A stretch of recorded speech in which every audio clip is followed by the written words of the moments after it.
Well, hello there folks, and welcome to what is possibly the very first Mr. T whiskey review. Doing this on my own today because usually I do them with the good old Maltman Mike. He's on a 1 month sabbatical from the alcohol. He's not touching any, he's given his liver a rest, and I highly recommend that we all do at some time. Follow his example. Give your liver a rest. You've only got, one body. Look after it, don't abuse it. So today, what are we doing? Excuse me. We're going to review, a quick review, 10-15 minutes no more, of Bushmills. Bushmills Irish whiskey, distilled in County Antrim, Northern Ireland.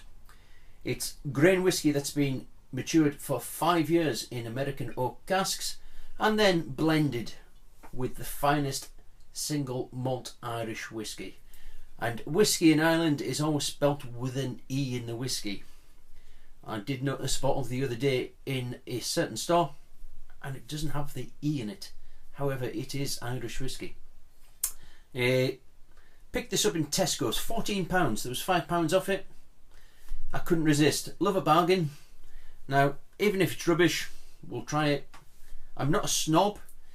It doesn't have to have an age statement. No, folks, it doesn't. It doesn't have to be a single malt. No, it doesn't have to come from Scotland. I've got Japanese whiskey in the house. I've got Canadian. I've got Irish. Everything is worth trying once.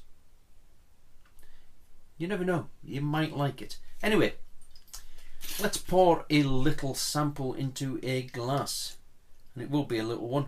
I'm not at work tomorrow until later on, but my job depicts I could pass a drink drive alcohol test with the police. Yeah, I could fail it in my job. So it is a small one, and for any of you eagle-eyed viewers who are watching, if you notice me going to my right down here, I did take some notes last night. I had a couple of drams last night. I've had one this afternoon once I got home from work, and this one here. We'll try this. I will have to refer back to notes. I'm not great in remembering certain things. I can remember things from years and months and whatever gone back. I can't remember what I ate for my tea last night. Anyway, it's, as I said, slowly matured grain whiskey in American oak casks. It's then blended again with its finest single malt Irish whiskey to produce this. Colouring wise, it has had colouring added to it, and I'm taking, if it's got colouring added, it's a blend. It sits at 40%, so it's going to have, I guess, been through the filtration process. There's no way on earth, I could be wrong, please tell me if I am. I often am, according to my wife. I could be wrong, but I don't think this is non-chill filtered. It's definitely, as far as I'm aware, and as far as I'm concerned, it's been through the chill process.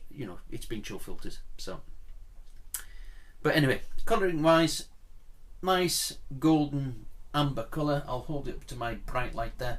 If you notice I'm getting dazzled, it's because I've got a great big halogen light there and it's shining on at me. I've had to close the blinds at the back. Sunlight's coming in and it just killed everything. Yeah, nice amber colour, even though it's got that dreaded colouring added to it. Obviously they add colouring consistency. That 90% of the time, that's why they do it. Anyway, digress, onto the nose.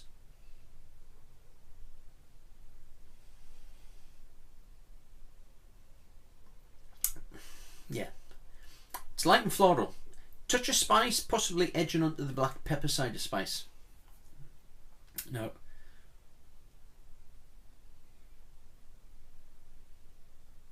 Possibly getting a little bit of the cardamom as well. Vanilla, edging onto brown sugar, and I suppose we could be edging on towards toffee as well there. It does, however, remind me, when you get a nice creme brulee, the nice custardy, and then you crack this. Yeah, that's the one. It's got that nice creamy, sugary type of smell to it. Overall, in the nose, it's not unpleasant. smelt far worse than these. In fact, the Maltman took a sword to one a couple of weeks ago. Yeah, that one.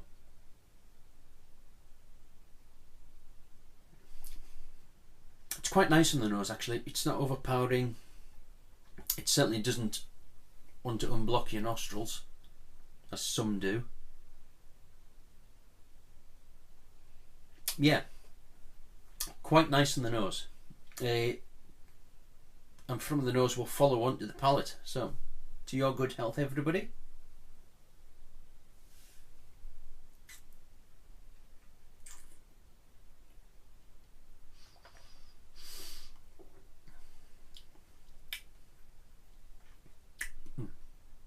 It's quite nice, that, yeah. For 40% and for a blend, it's not burning. You know what I mean when you get that burn off some blends, you can feel it going down and it just sits around over there. Not getting that with this. Now, again, I'll refer back to my notes. You do get that nice coating round your mouth, and you get that slight dryness in the lips and in the inside of the mouth. That's obviously coming from the oak that the whiskey was matured in. It's not a bad thing. You get that with tea. You get it with certain beers, but you do tend to get it quite a lot with whiskey. You also get it with wine.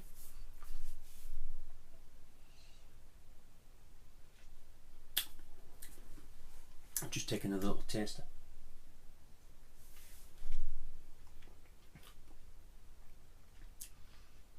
Get a slight honey taste,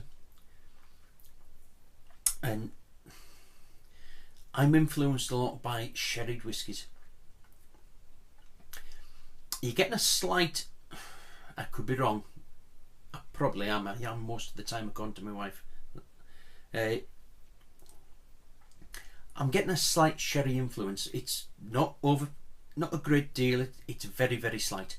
I could be wrong, but whether that's, you know, we don't know.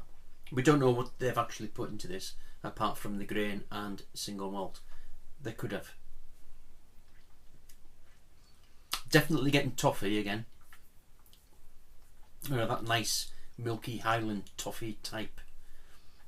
That one, yeah. McCowan's, I think it was called.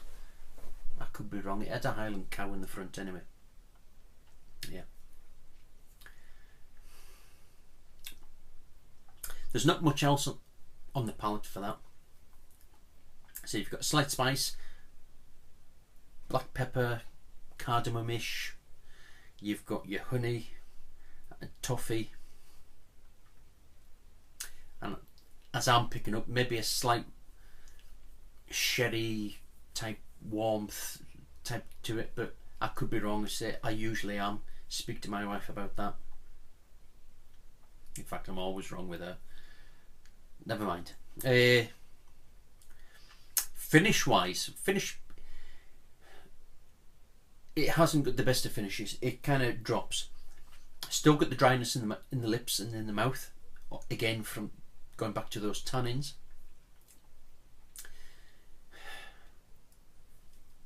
I'm just looking there. I did say it had a fresh finish. It has in my notes, and a slight spicy, but it's not a peppery spicy like I was getting in the taste.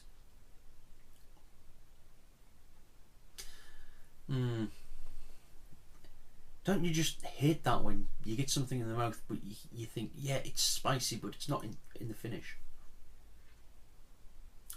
So it does just drop like that. It's not one of those that'll linger for, 5-10 minutes after having your little dram. But I'm still getting toffee, which is good. Yeah.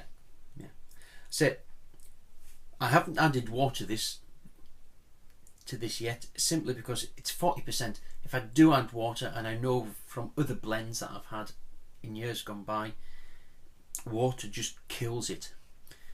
Everybody's got their own preference. If you want to add water to it, do so. If you want to add ginger to it, do so. If you want to add ice to it, do so.